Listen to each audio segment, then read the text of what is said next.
Good morning.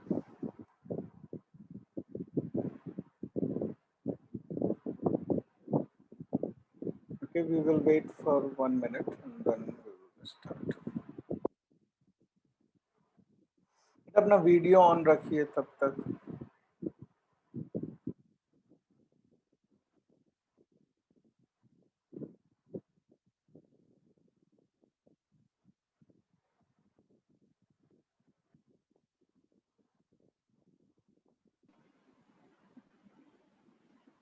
Please keep your videos on.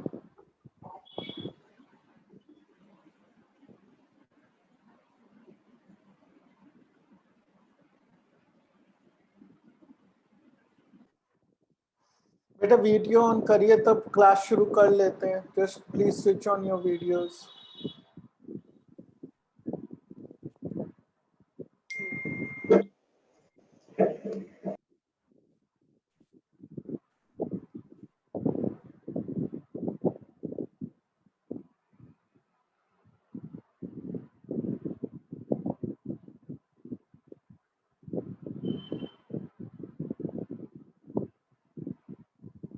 Nobody's video is on.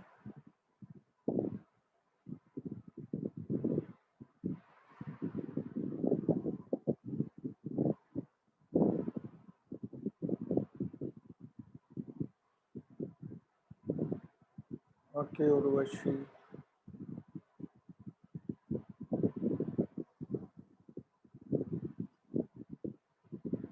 Gopal, I can't see your video. What's the problem? Gopal? इस Gopal unmute करो अपने को. Urvashi, keep your camera on. You have switched it off again. Sir मेरा तो camera थोड़ा दिक्कत कर रहा है. But I can't. Gopal, your camera is not on. क्या problem है? सर पता नहीं, मैंने तो ऑन कर रखा है. But I can't see your video. I can see your camera. Sir मैं चलो सर मैं फोन से आ रहा हूँ, इससे हो नहीं रहा मेरा. Good morning, sir. Good morning. Good afternoon. Good afternoon, ma'am. कितनी जगह गोपाल दिखाई देगा, किसका कैमरा ऑन नहीं है? यश.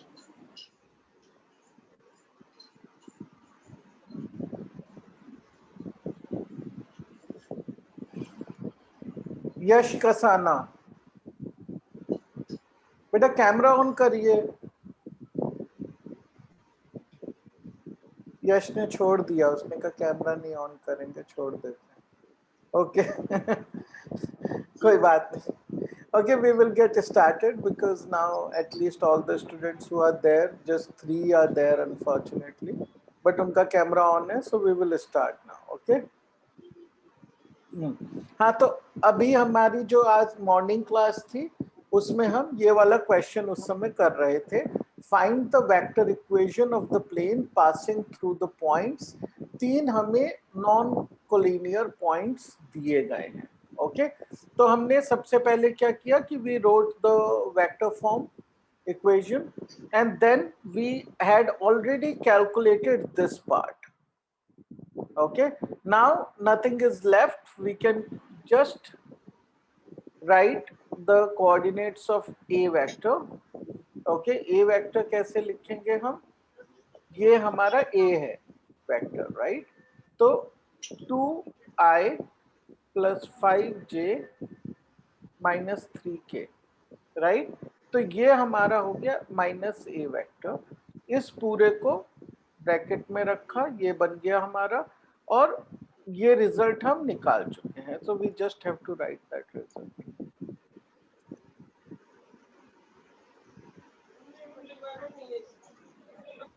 ठीक है. अब जो है इसको इससे ज्यादा सिंप्लीफाई करने की कोई जरूरत नहीं है, राइट? ये लास्ट डॉट प्रोडक्ट करने की कोई जरूरत नहीं है क्योंकि eventually r vector is a variable vector, right? So बस यहाँ तक ही इस तरह के क्वेश्चंस को करना होता है. Understood? Okay, so let's move on to the next question. Find the equation of the plane with the intercepts 2, 3, 4 on the x, y and z axis. ठीक है, तो इसमें हमें इंटरसेप्ट फॉर्म यूज करना है और इंटरसेप्ट फॉर्म तो सबसे ही आसान है. क्या होता है? x upon a plus y upon b plus z upon c is equal to 1. इसमें a, b और c क्या होते हैं? इंटरसेप्ट्स. ठीक है, तो एक चीज है जो आपको हमेशा कोऑर्डिनेट ज्योमेट्री में याद रखनी चाहिए, वो ये है कि जब इसके जो फॉर्मूले हैं उनमें ए बी सी है जैसे, तो उसका हर एक जगह एक मीनिंग नहीं होता है. तो फॉर्मूला जब आप याद करें, उसकी प्रैक्टिस करें, तो ये जरूर बोले अपने मन में और जहां तक है लिखकर कि आखिर वो कांस्टेंट्स जो हम यूज कर रहे हैं वो क्या है. यहाँ पे ये कोई डायरेक्शन रेशियोज नहीं है, these are only the intercepts, right? So this can be this is the straightforward answer. X upon 2 plus y upon 3 plus z upon 4, यहाँ से 4 आ गया, is equal to 1.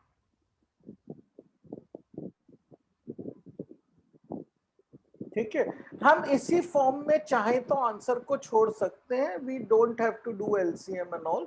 कर दिया तो भी ठीक है, कुछ गलत नहीं है वो करने में, लेकिन वो करने की हमें जरूरत नहीं होती है. ठीक है, this is also considered a valid form of equation.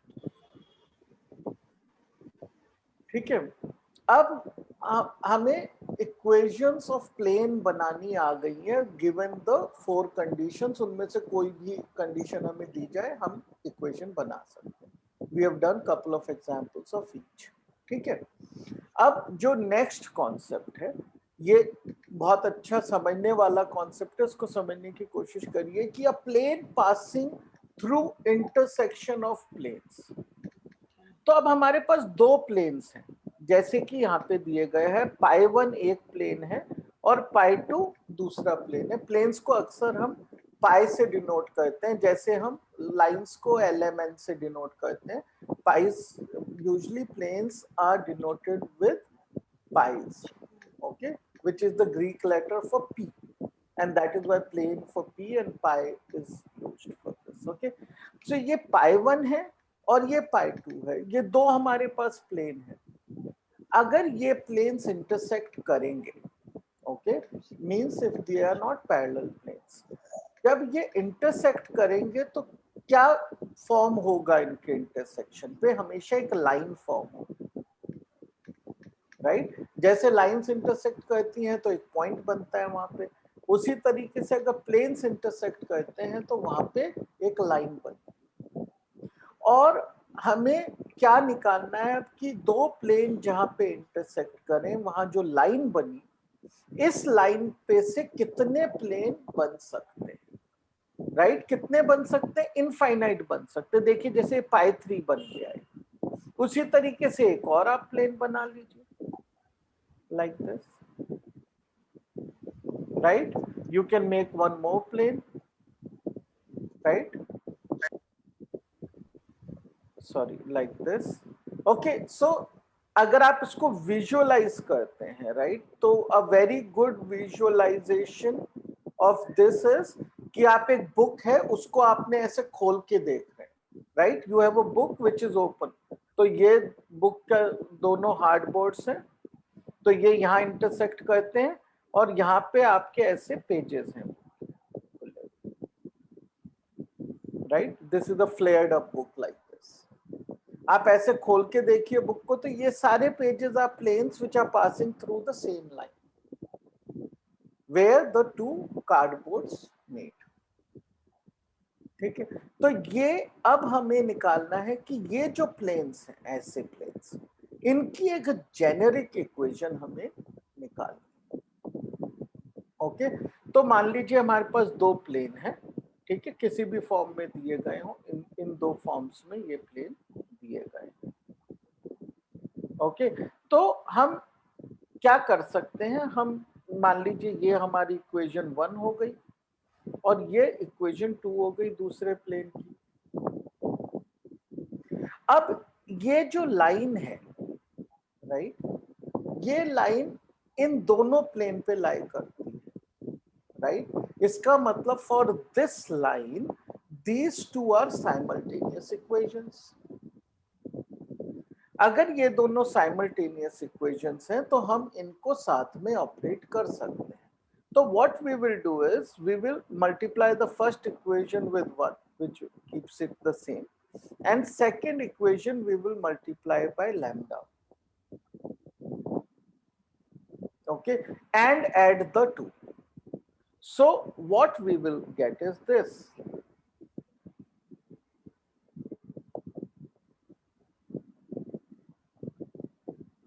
plus lambda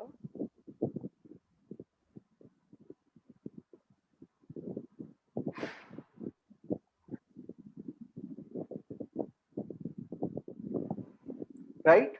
Now using the distributive property, what we can do, we can take out this r vector, right. So r vector comes here, so it becomes m1 plus lambda.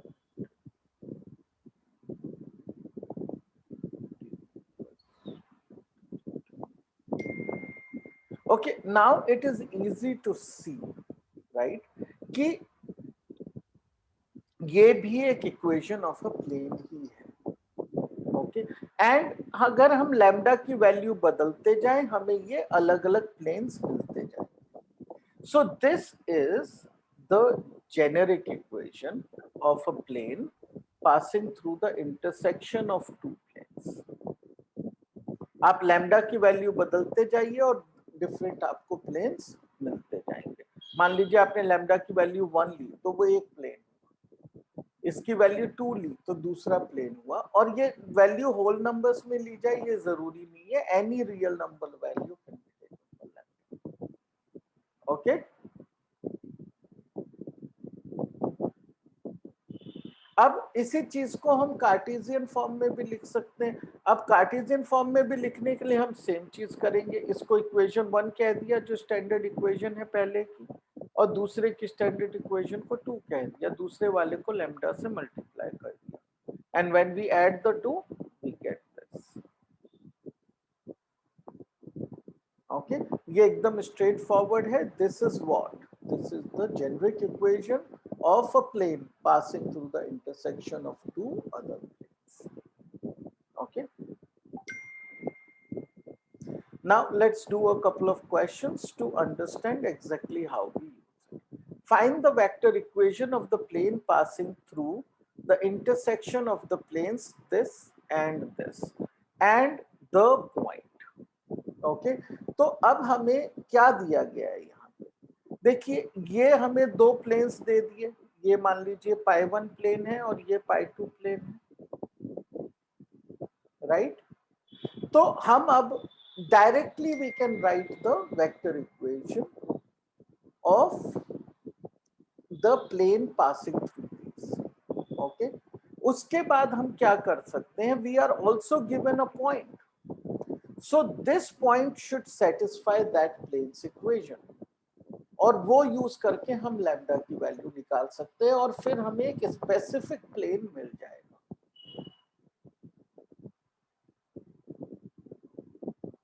Okay. तो कैसे करेंगे, करते हैं। तो हमारी equation of the plane क्या आई,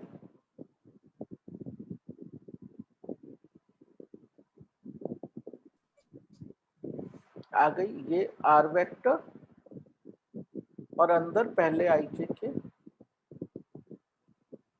ठीक है, प्लस इनमें हमें लैम्डा मल्टीप्लाई करना, right, isn't it? So it will be 2 lambda I plus 3 lambda j plus 4 lambda is equal to, ये 6 है और ये -5 लैम्डा, ये तो बन गई हमारी जेनेरिक इक्वेशन। Fair enough. इसको थोड़ा सा और सिंप्लीफाई कर लेते हैं। ये क्या हो गया, I is 1 plus 2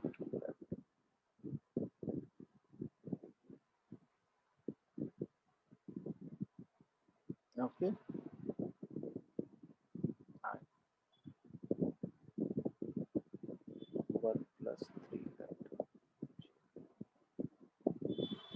plus 4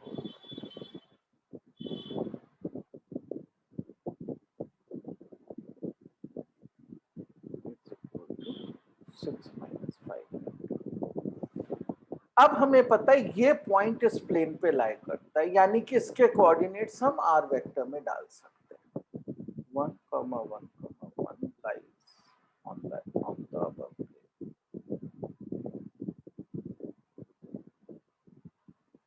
right? So let's do that. We will say I plus j plus k, right? That is our vector. Now we will dot multiply it with this 1 plus 2 lambda plus 1 plus 3 lambda j plus 1 plus 4 lambda is equal to 6 minus 5. Now this dot product is easy to find because these are all excuse me. So 1 into this, okay? So what will we get? We will get 1 plus 2 lambda plus 1 plus 3 lambda plus 1 plus 4 lambda, which is equal to 3 plus 5 plus 9 lambda is equal to 6 minus 5 lambda.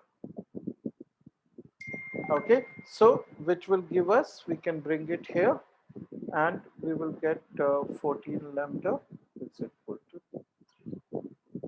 So lambda is equal to 3 by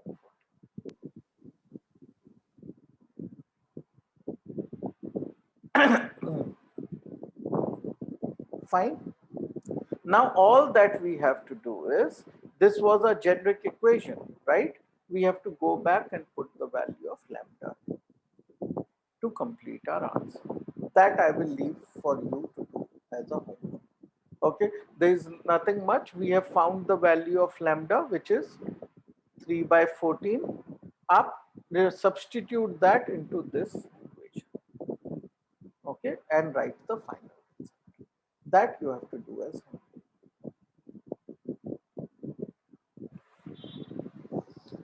Understood the concept? Anybody has any doubts in the intersection of planes? क्योंकि कई बार ये students को clear नहीं होता है ये concept. Anybody who has doubts in this?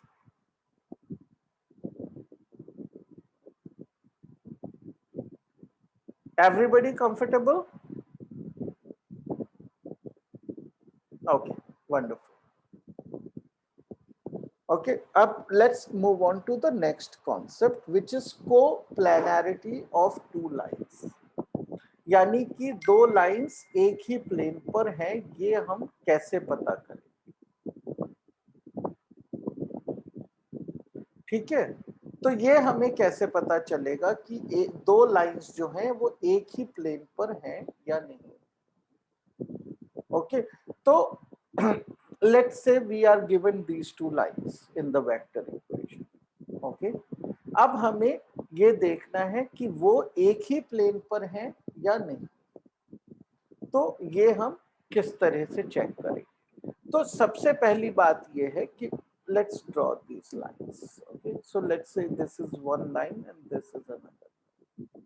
So this line has what direction? This line has direction this P1, and this line has a direction P2. ठीक है, तो अगर ये जो है, अब हमें क्या करना है कि अगर हम इनका क्रॉस प्रोडक्ट लेते हैं, ओके, तो हमें एक नॉर्मल मिल जाएगा. हम इसका क्रॉस प्रोडक्ट लेंगे तो मान लीजिए ये लाइन्स ऐसे थी और दूसरी लाइन ऐसे है, तो एक ऐसे हमें इसका क्रॉस प्रोडक्ट मिलेगा जो दोनों के साथ परपेंडिकुलर. वो हो गया हमारा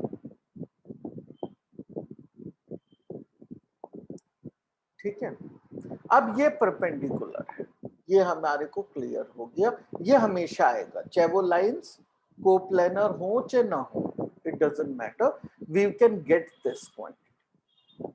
अब ये दो प्लेन्स हैं, मान लीजिए इस पे एक लाइन है और एक और प्लेन है कहीं पे, उस पे भी एक लाइन है। अब इनका हमें नॉर्मल तो पता है, लेकिन इस लाइन पे एक पॉइंट है A1 और इस लाइन पे एक पॉइंट है A2, राइट? अब ये दोनों पॉइंट्स को अगर मैं जोड़ दूं तो ये किस पे लाई करना चाहिए था? अगर एक ही प्लेन पे होते, it would also have been on the plane because all the points of the lines are on the plane. तो A2 माइनस A1 जो है ये भी प्लेन पे होना चाहिए, should also be on the plane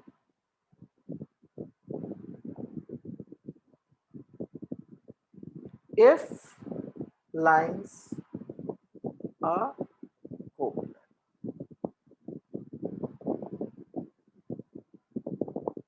okay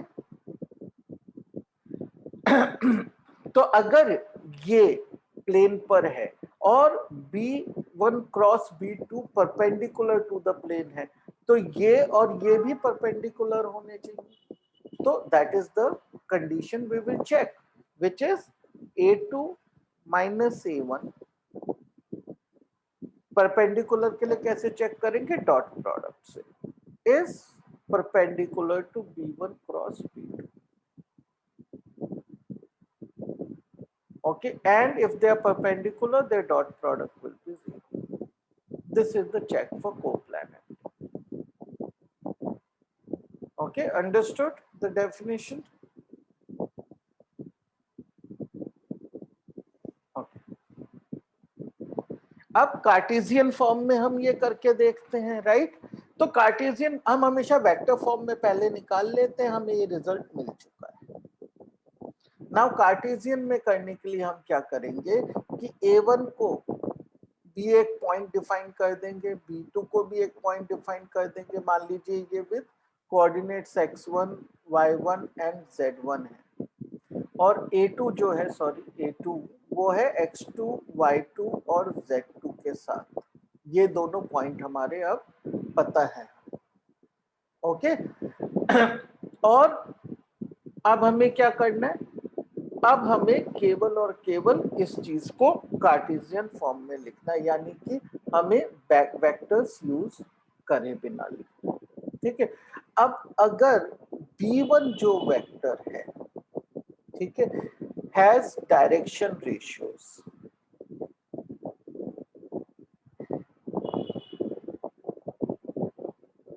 A1, B1 and C1, and B2 vector has direction ratios A2, B2, C2।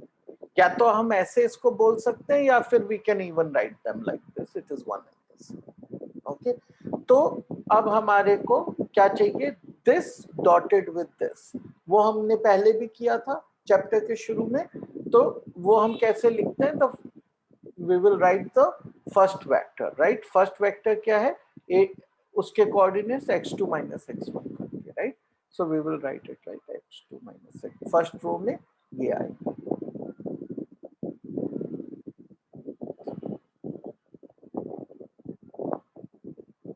ये हमारी first row of the determinant है, और इन दोनों का क्रॉस प्रोडक्ट है, किसका? B1 और B2। तो B1 और B2 के डायरेक्शन रेशियोज लिखने हैं, A1, B1, C1, A2, B2, C2, okay. इसका अगर डिटर्मिनेंट 0 है तो ये हमारा कंडीशन फॉर कोप्लैनरिटी हो गया, ठीक है। तो ये फॉर्म हमें याद करनी है दोनों, right? although you can easily derive it, but it will take time, so we will have to remember them in both the forms, okay।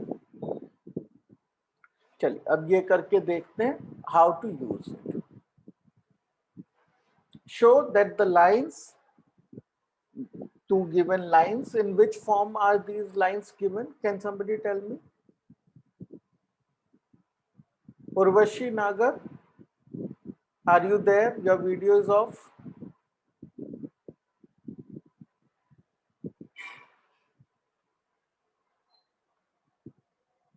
Urvashi Nagar, your video is off. Are you there or not?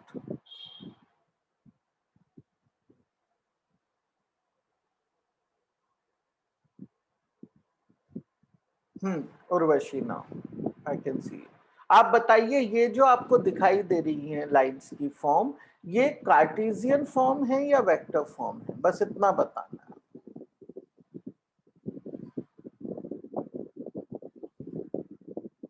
ये दोनों। Yes Urvashi,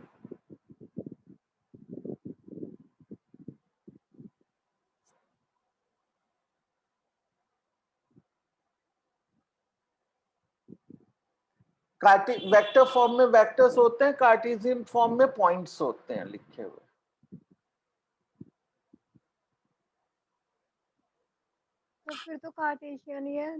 हाँ, Cartesian है, right, क्योंकि इसमें हमने क्या use किए हैं? एक्स वाई जेड यूज किए हैं। अगर वेक्टर फॉर्म होती तो किस फॉर्म में होती? लाइंस कैसे लिखते हैं वेक्टर फॉर्म में? R vector is equal to A vector which is a fixed position vector plus lambda B vector. Okay, lambda को बदलते जाते हैं, डिफरेंट वैल्यूज ऑफ आर आती जाती है। ठीक है, ये जो चीजें हैं ये शुरू में बहुत अजीब लगती हैं। मैं फिर से रिपीट कर रहा हूं कि ये वेक्टर फॉर्म में लाइनों को लिखना, प्लेन्स को लिखना, ठीक है, 3 डायमेंशनल थोड़ा विजुअलाइज भी करना कठिन होता है। ठीक है, तो ये जब तक प्रैक्टिस नहीं की जाएगी इसकी, ये दिमाग में नहीं बैठता है। Okay, and hence I am saying कि आप थोड़ा प्रैक्टिस करिए। जब मैं करता हूं ना क्लास में, आप अपने पास कॉपी पेंसिल रखिए और उसी समय आप भी उसको करिए। देखिए, मैं तो इतना स्लो करता हूं कि आप उसको इजीली मेरे साथ कर सकते हैं। It's not difficult, right? तो एक बार जब आप अपने हाथ से जब तक नहीं करेंगे ना, वो ध्यान ही नहीं रहेगा कार्टेशियन कैसे लिखते हैं, वेक्टर। इस पूरे चैप्टर में कम से कम आपको जो है 15-16 फॉर्म्स याद रखने हैं, और ये तब है जब हमारे angles between lines and planes are out of course. Okay, तो काफी कुछ इसमें कंफ्यूजन होगा शुरू। वो जैसे जैसे आप क्वेश्चंस करते जाएंगे वो दिमाग में बैठता जाएगा। ओके, तो ये कार्टेशियन फॉर्म है इक्वेशन। ओके, तो कार्टेशियन फॉर्म में हमारा रिलेशन क्या था कोप्लैनरिटी चेक करने के? हमारा रिलेशन ये था कि सबसे ऊपर तो हम दोनों लाइंस में जो पॉइंट्स हैं उनके कोऑर्डिनेट्स का डिफरेंस लिखते हैं, यानी कि x2 minus x1, y2 minus y1, z2 minus z1। ये हम फर्स्ट रो में लिखते हैं। सेकेंड रो में क्या लिखते हैं? The direction ratios of the first line. Okay, so जिनको हमने कहा था A1, B1, C1, और उसी तरह से दूसरी रो में लिखते हैं, जो लास्ट रो है तीसरी रो, उसमें लिखते हैं direction ratios of the second line. Okay, which are A2, B2 and C2। अब ये सब वैल्यूज हम लिखते हैं, ठीक है, यहीं पे लिखेंगे। ये पूरा 0 आना चाहिए, तो हम यहीं पे वैल्यूज भी लिखेंगे। आपको तो अलग उसमें लिखनी है, मैं यहीं पे लिखूंगा to explain it better. Okay, चलिए, x2 माइनस x1। तो x2 क्या है? इसमें बहुत बच्चे गलती कर देते हैं जल्दबाजी। ठीक है, तो x2 है ये वाली लाइन में x का पॉइंट, राइट, पॉइंट का फर्स्ट कोऑर्डिनेट। तो अब वो क्या है? वो बहुत सारे बच्चे उसे 1 लिखा, राइट? एक्चुअली वो 1 नहीं है, वो क्या है? देखिए, लाइन की इक्वेशन याद करिए। लाइन की इक्वेशन होती है x minus x1 bye a। ऐसे इस तरह से होती है, तो ये होता है कोऑर्डिनेट। तो अगर x+1 है तो x यहाँ पे जो पॉइंट है उसका कोऑर्डिनेट क्या है, -1 है, राइट? तभी ये x+1 हुआ। This is like x -1, and this you can think of as y -2, and this is z -5, right? Similarly think of this as x -3, y -1 and z -5, right? तो जिनमें माइनस है वो तो इजी है, लेकिन प्लस वालों पे ध्यान रखना है आपको, ठीक है? तो x2 क्या है?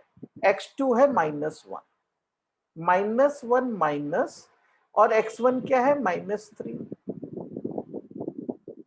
उसी तरह से अब y2 को देखते हैं, y2 क्या है, 2, और y1 क्या है, 1, z2 क्या है, 5, और माइनस यहाँ पे भी z2 क्या है, 5 है, ओके, -5। अब a1 क्या है? a1 ये फर्स्ट लाइन है हमारी, तो इसके कोऑर्डिनेट, इसके डायरेक्शन रेशियोज, तो a1 है -3, यहाँ आएगा -3, ये b1 है 1 और c1 है 5, और a2 क्या है, -1, 2 and 5, राइट? तो ये जो मैंने अब रेड में लिखी है ये वैल्यूज हैं, जो ब्लू में था ये केवल फॉर्मूला पार्ट था, ठीक है? तो हमें अब let's work with the red numbers only, so I will just write them separately. -1 + 3 which is 2, 2 - 1 is 1 and this is 0, this is -3, 1, 5।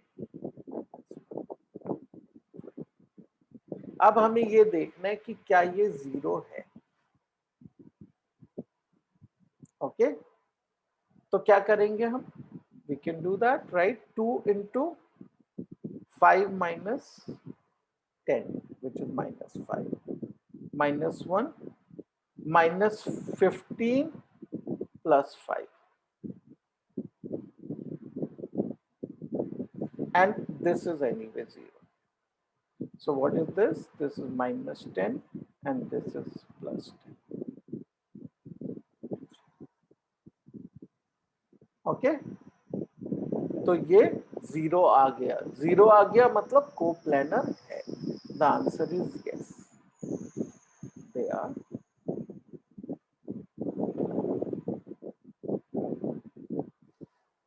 ठीक है, तो ये आपको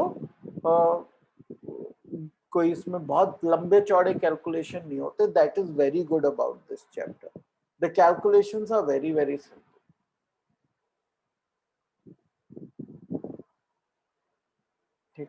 distance of a point from a plane, ठीक है? तो अब हमारे पास एक प्लेन है कोई, ये ऐसे हमारे पास प्लेन है और कोई एक पॉइंट है, ओके? अब ये एक पॉइंट है, व्हाट इज और ये जो प्लेन है ये है π1, okay? We have to find the distance of this from this. Distance का हमेशा क्या मतलब होता है कि यहां से एक परपेंडिकुलर डालिए इसके ऊपर, और length of this is the distance. तो ये अब हम कैसे निकालें, ओके? तो ये निकालने का हमारे पास एक तरीका है, जो देखिए काफी इंटरेस्टिंग तरीके से हम इसको करेंगे। मान लीजिए ये हमारा जो है कोऑर्डिनेट एक्सिस है, ओके? तो अब हम क्या करते हैं, let's make another plane which is parallel to this plane, okay? We will make another plane π2 which is parallel to π1, okay? तो अब ये जो π1 प्लेन जिससे हम डिस्टेंस निकाल रहे थे, इसका हम डिस्टेंस फ्रॉम ओरिजिन निकाल सकते हैं, जो d होता है, right? Distance from origin D होता है, वो तो हमें पहले से ही पता है। और ये प्लेन जो है ये इसके साथ पैरेलल है, तो इसका डिस्टेंस डी है। और मान लीजिए जो पैरेलल प्लेन हमने बनाया है इसका डिस्टेंस कितना है, इसका डिस्टेंस क्या है, मान लीजिए d1 है, ये d1 है डिस्टेंस। ओके, तो अब हमें पता चल जाएगा कि ये वाला प्लेन जो है ओरिजिन से d डिस्टेंस पे है, और ये जो दूसरा प्लेन हमने पॉइंट के थ्रू बनाया ये d1 डिस्टेंस पे है। तो इन दोनों के बीच में डिस्टेंस क्या हो गया, d1 माइनस d, राइट। और क्योंकि ये प्लेन ऊपर या नीचे कुछ भी हो सकता है, हमेशा पॉजिटिव वैल्यू लेंगे, तो हम इसको इसमें लिख सकते हैं, right, just to indicate the distance is a positive. Okay, तो इन दोनों का distance from D, right. Now we are left with only one problem कि a plane which is parallel to pi 1 and passing through the point, the given point A, उसकी equation क्या होगी। देखिए क्योंकि पैरेलल है तो यूनिट वेक्टर तो n ही रहेगा उसका, राइट। तो ये वाला जो प्लेन है अब, राइट, इसकी इक्वेशन क्या हो, बताइए।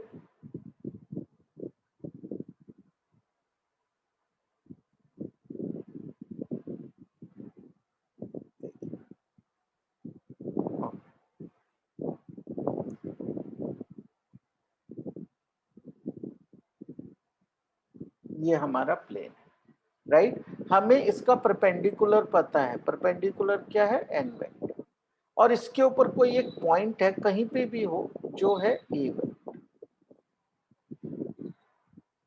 राइट। अब हमें क्या निकालना है, इसका डिस्टेंस फ्रॉम ओरिजिन निकालना है। तो एक वेक्टर, ये देखिए ऐसे ये जा रहा है, ये क्या है, the perpendicular to the plane, this is perpendicular to the plane.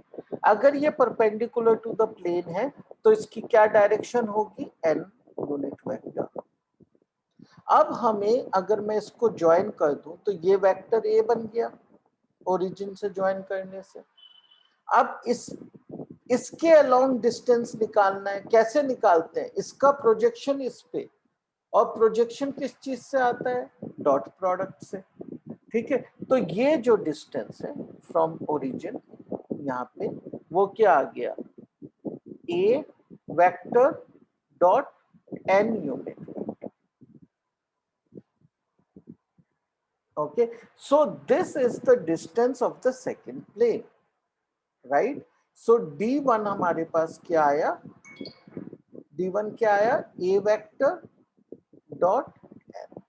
अब इन दोनों को हमें बस सब्ट्रैक्ट करना है d को इसमें से, so it will be a vector dot n minus d का मॉड्यूलस, ये डिस्टेंस बिटवीन द टू, मतलब between a plane and a point on the plane,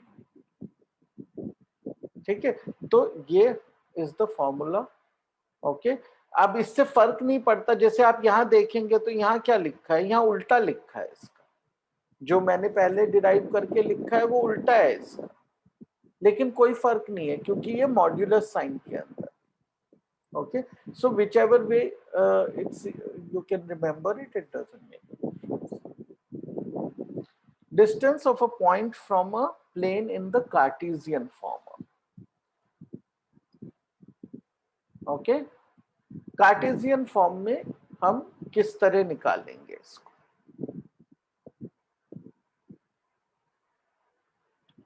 any ideas?